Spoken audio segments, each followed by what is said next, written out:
I reached the top of the hill, still in good shape. The sun was coming up at my back and casting a warm glow on the hills beyond. I knew this was the place I had been looking for, because there, looking like a blue velvet ribbon that had dropped from a goddess's hair, was the river winding through the bottom of the valley. I could hear the birds singing their first songs of the day. Crack of a twig, and a deer was staring at me from through the bushes. I turned and ran back down to where I had left my things more or less in a pile under some giant pine trees. Boxes and trunks and bags and suitcases, containers of all shapes and sizes.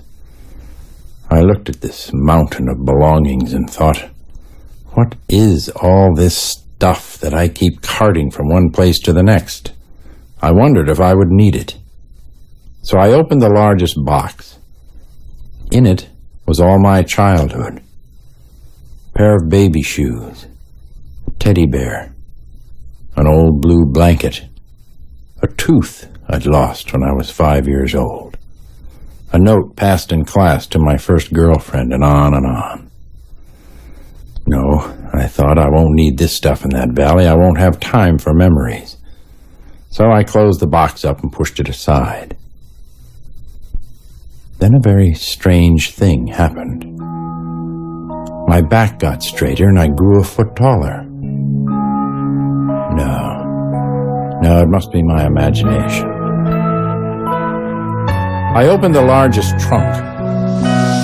In it was all my beauty. An old painting I loved, a piece of sculpture, a broken guitar, books I knew by heart, my first poems, a shell collection, and on and on. No, I thought, I won't need this stuff in that valley. There is beauty enough, and it is alive. So I closed the trunk up and pushed it aside. No, it was not my imagination. I grew another foot taller, and a gray film washed off my body like tears, and my senses were suddenly flooded with the beauty of my surroundings. I kicked aside a paper bag full of canned goods and recipes and grew another foot taller.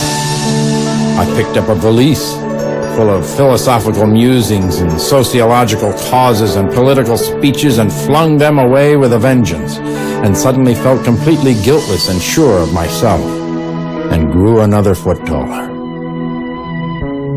Then I dug a large hole, and except for one small box, I shoved everything into the hole and buried it all forever.